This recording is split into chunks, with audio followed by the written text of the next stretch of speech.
DD Tamil நேயர்களுக்கு அன்பு வணக்கம். ஆரோக்கியத்தில் ஆயுர்வேதத்தின் பங்கு அப்படிங்கிற நம்ம தொகுப்பில் இன்றைக்கு 3 மலங்களும் ஆயுர்வேதத்துக்கான ரிலேஷனை பற்றி தெரிஞ்சுக்கலாம்.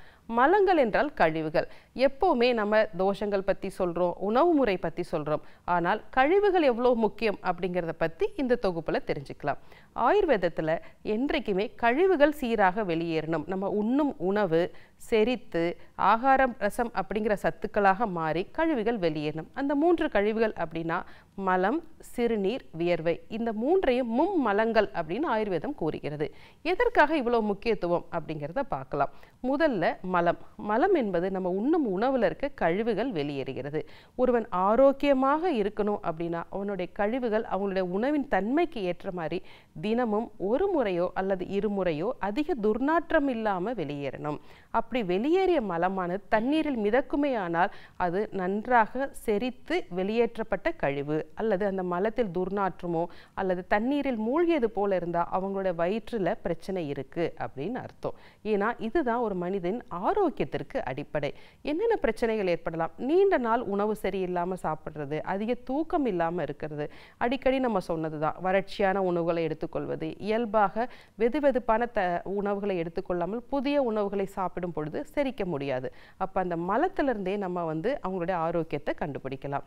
அப்போ என்ன ஆகும் அப்படின்னா அதிகமான மலச்சிக்கல் ஏற்படலாம். மலச்சிக்கல் ஏற்படும் பொழுது வாதமானது கீழ் நோக்கி செல்லாது, மேல் நோக்கி வரும் பொழுது மேலும் பசித்தியை நமக்கு தொந்தரவுகள் செய்யும்.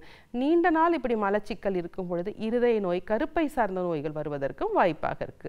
இது ஒரு சைடு. இன்னொரு சைடு என்ன ஆகும்? செரிக்காத உணவு அதிசாரம், அதாவது அதிக நம்மளுடைய வயிற்றுப்போக்காக வெளியேறும். ஒரு சிலர் பார்த்துருப்போம், கொஞ்சம் சாப்பிட்டாலே வயிறு கலக்கி போதுன்னு சொல்லுவாங்க.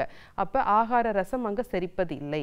அப்போ அந்த மலம் சரியாக செரித்து வெளியேறிய மலம் துர்நாற்றம் இல்லாமல் இருக்கா, இதை நம்ம குழந்தைகளுக்கும் நம்ம சொல்லி கொடுக்கணும். அப்போதான் அவங்க ஆரோக்கியமாக வளர்றாங்களா அப்படிங்கிறது நமக்கு தெரியும். இது மலத்தை பற்றியது. இரண்டாவதாக பார்த்தோம்னா சிறுநீர். நம்ம குடிக்கின்ற தண்ணீரை பொறுத்தும் நம்மளுடைய சுற்றுப்புற வெப்பநிலையை பொறுத்தும் நம்ம செய்கின்ற வேலையை பொறுத்தும் ஒரு நாளைக்கு சிறுநீர் நம்மளுடைய வெளியேற்றம் இருக்கும்.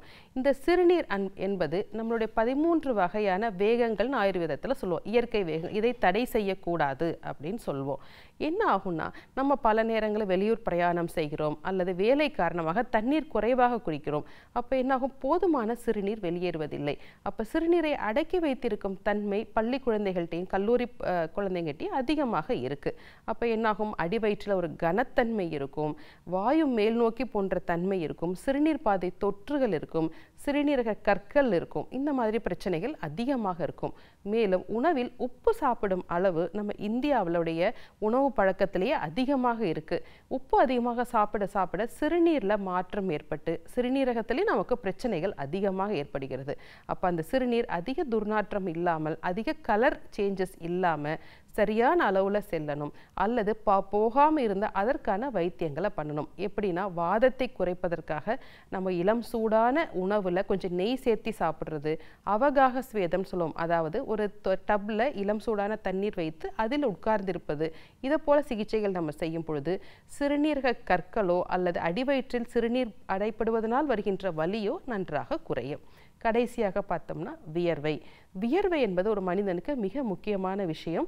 ஏன்னா உடம்புல இருக்க டெம்பரேச்சரை மெயின்டைன் பண்ணுறதுல நம்மளோட வியர்வை மிகப்பெரிய பங்கு வகிக்கிறது. இன்றையோட காலநிலை மாற்றத்தினால நம்ம எல்லாருமே ஏசிக்குள்ளே தான் உட்காந்து ஒர்க் பண்ணுறோம். இதனால் என்ன ஆகுது?